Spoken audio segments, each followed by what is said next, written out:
So I have, according to my permit, 2 days to cross South Australia, and it's going to take me 2 days, 2 full days to cross South Australia. It's approximately 1,200 kilometers, give or take, to the border, which means that I've got to push it. It's 20 to 7. And the other thing is that I'm doing it alone. Lewis, my brother-in-law, had a last minute work thing that it was impossible for him to, not do. So he had to back out last minute, which was pretty unfortunate. And then I invited Gwyn, and Gwyn, I'll get to that now. What began as a quest to find and purchase, no matter its state, my Range Rover that I sold 30 years ago, has led me to this.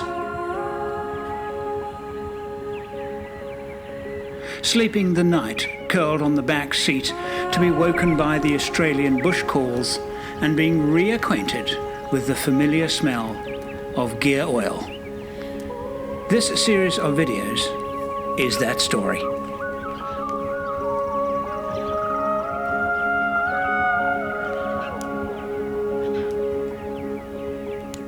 I'm Andrew St Pierre White. Join me as I share my passion for building four-wheel drive trucks and travelling to the remotest parts of the world. These videos are made possible by contributions from Patreons. Join the Patreon family now. When Lou called me and said he couldn't make it, it was very, very apologetic, and I completely understand.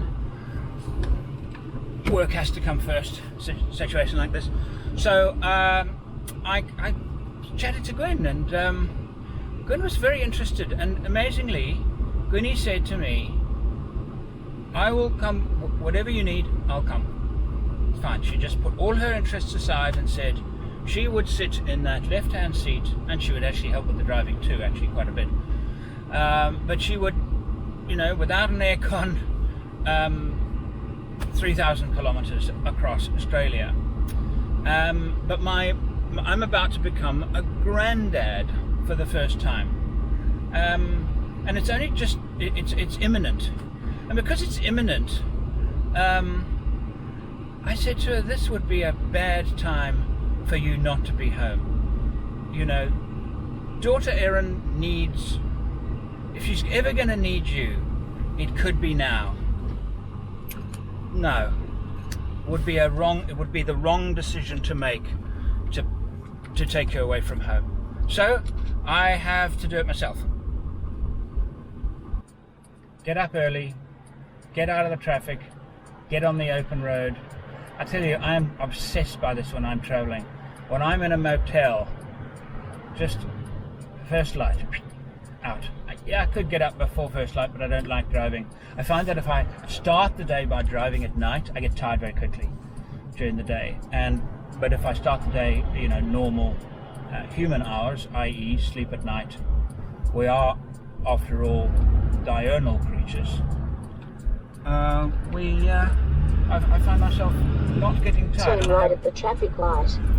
I have a regiment of travelling, of stopping, and that keeps me awake, prevents me from becoming dozy, and it works quite well. While I wait for the traffic light, let me tell you about the story that I'm going to tell you today. It's about a catastrophic engine failure in my old Range Rover. But I can't help myself from recalling in my mind's eye Top Gear. Now, I am a huge Top Gear fan, and I'm not talking about the new Top Gear, I'm talking about the real Top Gear. I'd buy the diesel-engined Range Rover in a heartbeat. The Clarkson Hammond and May series, and their Amazon series Grand Tour. I am a massive fan, and I have these, and I keep getting these flashbacks of them driving old, decrepit cars. Day one then of our first classic rally hadn't been a total success. And then breaking down and lying underneath it with fluid. And yes, yes, they had camera crews and they had mechanics traveling with them. Yes, they did. It doesn't stop me thinking about the cars, the way they broke. It was time to get moving again. But also, the way they managed to get them, to mend them. And if they, yeah, they had mechanics with them and things like that. Well, I've got a mechanic with me. Me. I'm not bad. I know the basics, particularly with Range Rovers. You know, I do. And I've got basic tools, and I've got quite a few spares. So, a minor failure, I'll be able to fix. A major failure, that's a stretch. But she's running beautifully. I think I might one day do a video on two of the threesomes trip. One to Botswana, where they went and crossed the Makati Pans, and they mentioned crossing the Okavango. They didn't really cross the Okavango. And spread a bit of light on what they actually did in Botswana, the route they took. I know that route very, very well. In Grand Tour, they did a trip in Namibia in beach buggies. I know exactly where they filmed that. And every time I watch it, I get annoyed with Jeremy Clarkson calling it Windhoek. It was morning by the time I nursed my wounded car into Windhoek. Hook. Not Hook. I smile every time he says it. That with the exception of Windhoek, which is the capital, Clarkson is an idiot in the best possible way. Massively entertaining show. And you know what's so good about the old Top Gear and particularly the later series of Grand Tour? They were allowed to have fun. They were mates. They were real mates. They have a love-hate relationship with each other, and it's absolutely genuine. I watched a few of the replacement Top Gear, and they had the same banter. They were using similar mannerisms and words. I'm sorry, no. That kind of television is as good as it is, because, yeah, there are bits that are scripted. I know that, I'm not an idiot. But enough of it wasn't. And the parts that they were mates, it was three mates cocking about. A massive TV show, three mates cocking about with cars. Brilliant. Brilliant. I'm sad it has come to an end, but all good things have to come to an end. So I think I might do some videos about, because there's a shot of Clarkson holding my map. I did do a bit alongside the road, admittedly only half a kilometre, but it was bliss by comparison. It was like driving on a freshly resurfaced Silverstone. The map that I published in Namibia. if it is smooth off-road, That's as close, that's as close as we've ever come. But I miss that show. I really do miss that show.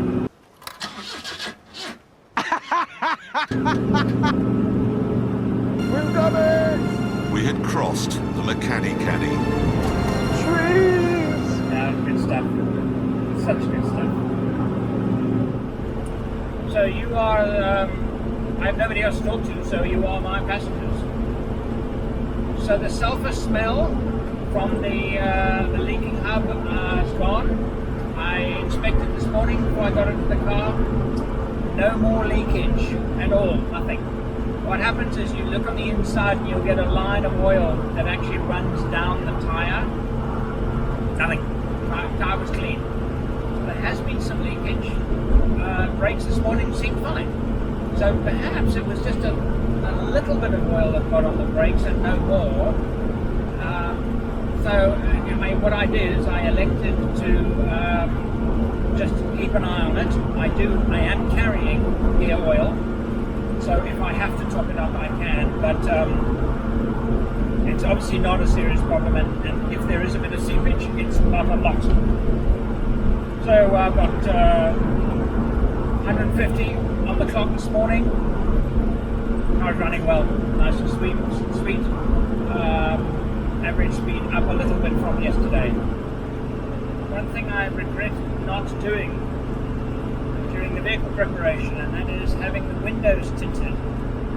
How one can own a vehicle like this, I mean, it is like driving a greenhouse. In Australia, without doing window tinting, because the ambient temperature is not very high, but the right side of me is cooking and the left side of me is cold. And when I showed last night the Range Rover to my Patreons at the meet and greet, one of them said, well, when you get your new troop carrier, you won't complain so much about the seats, having driven in this seat for this distance. He's wrong. This is a better seat than that new Toyota Land Cruiser 70 Series. The material isn't very nice, it's vinyl, so it's a little sweaty, but in terms of comfort and supporting my back, much better. I've done 4 hours this morning. I don't feel as if I've done 4 hours. 3 hours in that Land Cruiser seat, my back is broken. The bridge over the estuary at Augusta. Sorry I can't get some shots, so I have to drive. The challenges of driving alone.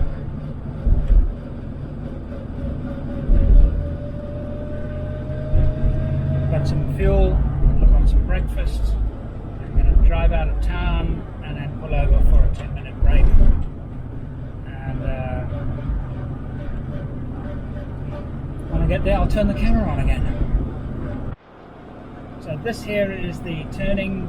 Up there is Cooper PD, Alice Springs, a road that goes right up through the centre of Australia, right the way up to Darwin, and this road I'm on now heads all the way west to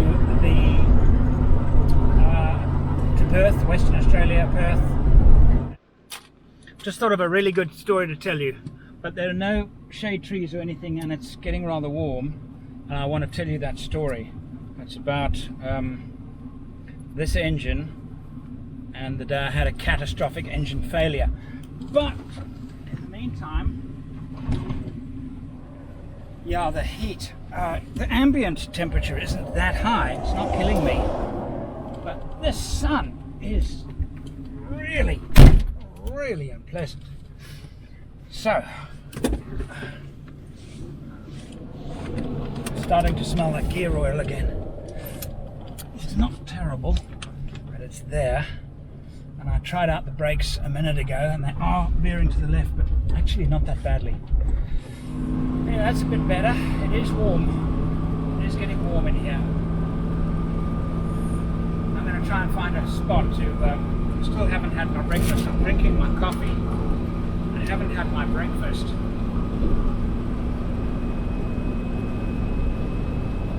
Just wanted to get out of town. But this area that we're driving through now, there's not a lot of stuff. This is empty Australia. We'll try and find a place to park under some trees and tell you a story. Don't be alarmed, nothing wrong.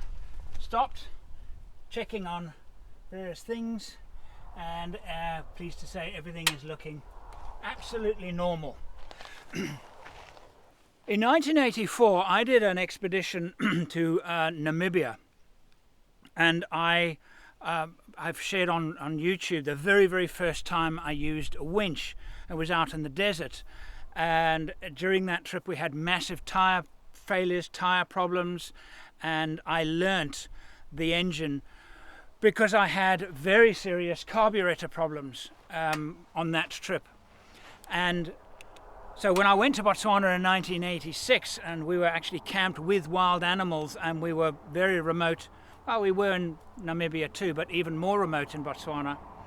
When the engine failed on me, I was already familiar with it. So I kind of knew what to do. I'd learnt its weaknesses, and I knew quite a bit about it. But this surprised everybody. And even today is regarded as a failure that is actually very uncommon with these engines. We had done an amazing trip, saw fantastic animals, and we'd camped with, nothing was filmed, but we actually had a stampede of zebra through the campsite. It was brilliant. We had elephants around us, an amazing place called Savuti and Chobe. And we were driving home. We'd been away for about 2.5 weeks, and we'd stopped again because of another catastrophic tyre failure with the Michelin M&S 200 tyres. So there was this tyre, and I was busy repairing it, and a chap came up, one of the locals, and we were at a place called Mahalapi on the eastern side of Botswana on the main road heading south towards South Africa. And he came up to me and he said, I have to get to Mahalapi. Is there any chance I could catch a ride with you? And I said, yeah, I'm sure you, jump in the back. Made a bit of space for him. He jumped in the back. Got in the car, started the engine, and the oil light, red oil light, failed to go out. But the motor sounded okay. So I let it idle for a while, and it still sounded okay. And I wasn't sure what to do, but I turned it off, and I opened the bonnet like this, and I looked around, and I looked at the oil pump. I looked at the oil pump senders. They've got electrical senders on it. And I didn't have at that stage a oil pressure gauge. Those very early Range Rovers actually were sold with blank holes in the dashboard. This one has an oil pressure gauge and an oil temperature gauge, neither of which are working at this time. But in my one, I had nothing apart from the light, which failed to extinguish. And I was thinking to myself, well, it's either a failure of the light sensor unit, the small sender unit in the oil pump, or it's a genuine oil pressure problem. One, of course, is a serious problem. The other we can virtually ignore. And I fiddled around for a good, I suppose, 30-40 minutes, and Mark, he had a 1973, mine was a 71, he came back, and his first thought was, we need to test the sender units.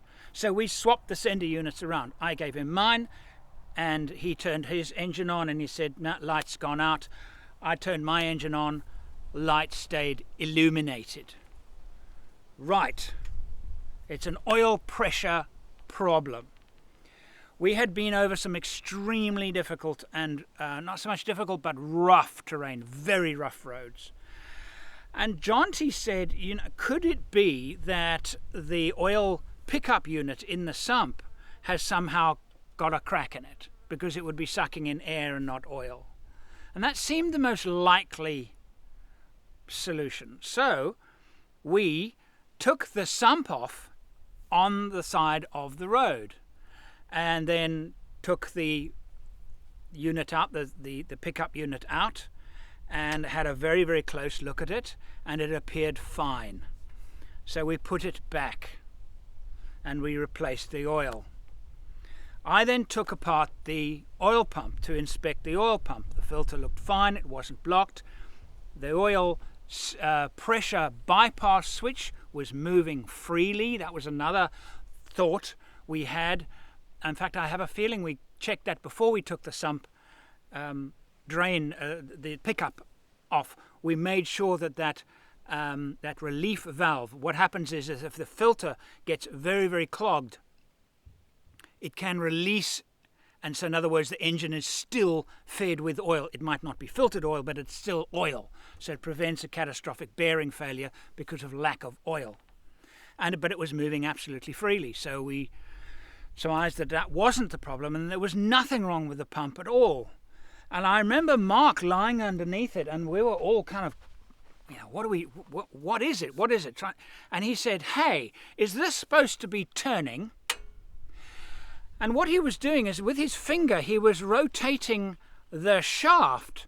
There's a shaft with cogs on it, and there's another one, and that actually pumps the oil, creating the pressure. And he was rotating it with his finger. But that shaft is connected to the camshaft.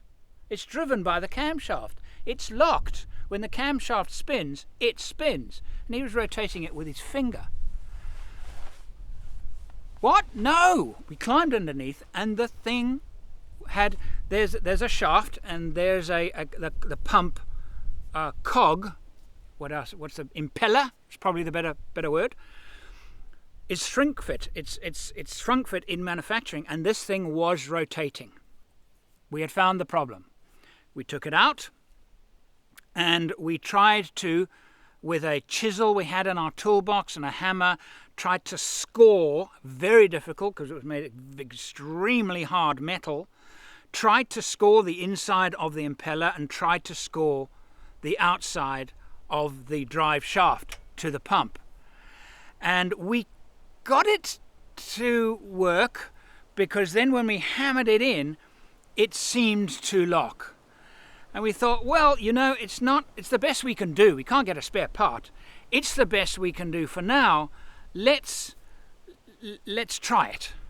So we hammered it in, and we got it in. We thought, this might be good enough. And I put it in and got some, I seem to remember, some grease. We needed grease to prime the pump, if I remember correctly. Big messy job, but we got it in, cleaned ourselves up. And this guy who had taken a hitch, he was still with us helping. He didn't say, oh, I've had enough of you guys. We were 6 hours, probably. And he stuck with us the whole time. And I said to him, really, I don't know, I can't. And he said, it's fine. And he helped. Bless him. Anyway, so I started the motor. Yes, engine red light had gone up. Great. Okay, repaired. Fantastic. He climbs into the back. We climb into the back and we drive off. Now, Mark is going to stay behind me because in case I have a problem, he's with me. And 10 kilometers later, the light comes on. Which means, and we surmise that the repair work to the drive shaft and impeller hadn't worked and it was slipping again. Well, what do? Order a spare part and wait a week for it, or tow my Range Rover with his Range Rover home, which we did, 800 kilometers. We towed it on the end of a rope, quite a thin rope at that. And I remember driving it, being towed at night, and it was winter, and I was freezing in there, of course no heater. We towed a bit at night. Arrived at Mark's house, and he towed me up the driveway, and I was about to park my car under some trees so I could then organise some things and whatever for the days ahead to get a repair going or get a part. A little voice said to me, before a little voice said to me, Mark said, oh, I want my sender unit back. All right. So I got in here, took out the sender unit, gave it to him, took my one back from him, put it in, plugged it in, and then the little voice spoke to me and it said, start the engine.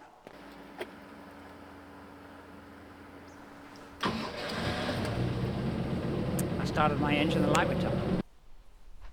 I said, Mark, start your engine and look at the oil pressure light. He started his engine and he was just swearing. His sender unit had failed. his sender unit had failed. I drove from his house to my house in my Range Rover, and I drove it for another 2 weeks before I got a spare part. The repair had worked. His sender unit had caused the light to come on. No sooner had I told you that story, got back on the road, a nasty noise came from the Rangie. Hear that? That's the fan. So I actually have to turn off ram air completely. Get no ram air at all, otherwise it makes that noise. The trouble is, I'm relying on ram air to live. If I drop the window, low pressure inside the cab sucks exhaust fumes through the gaps in the tailgate rubber seals.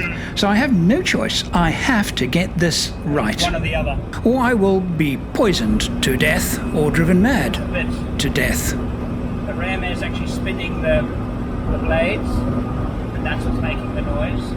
So I don't have it turned on. In other words, the fan is turned off, but the ram air is spinning it, and that's making that noise. That's got a bit of ram air like it was before. I fiddled with it, you see. I fiddled with it, and that caused the problem.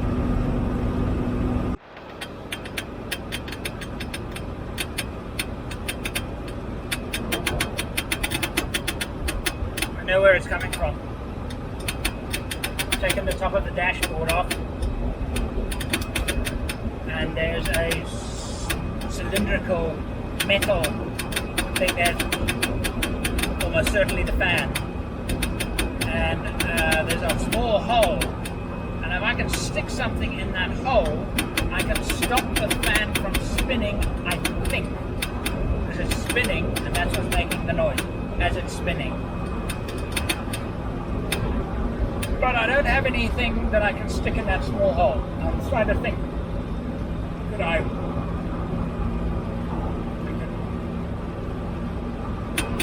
I make? I need a piece of wire. Before I go searching for some wire, I'll test it first with something easy to find, like a stick. I have no idea if that'll work. Maybe I should get a longer piece and stick it in while I'm driving.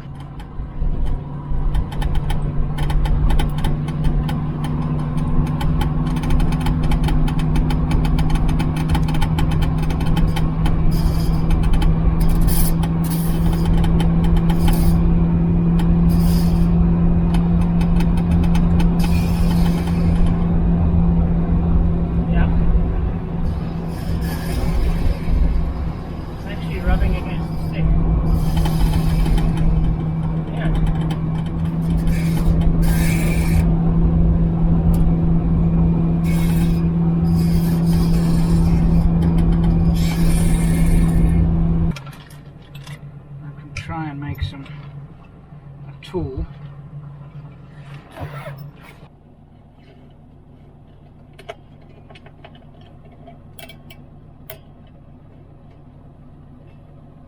I found some wire hanging off a gate,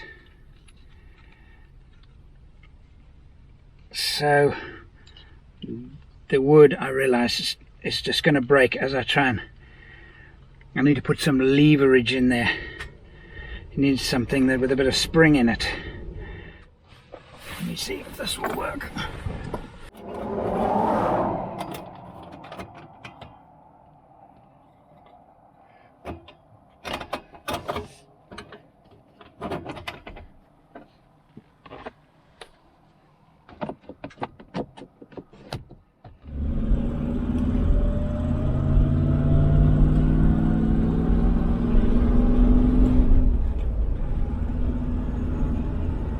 Just going to stop that drum from spinning.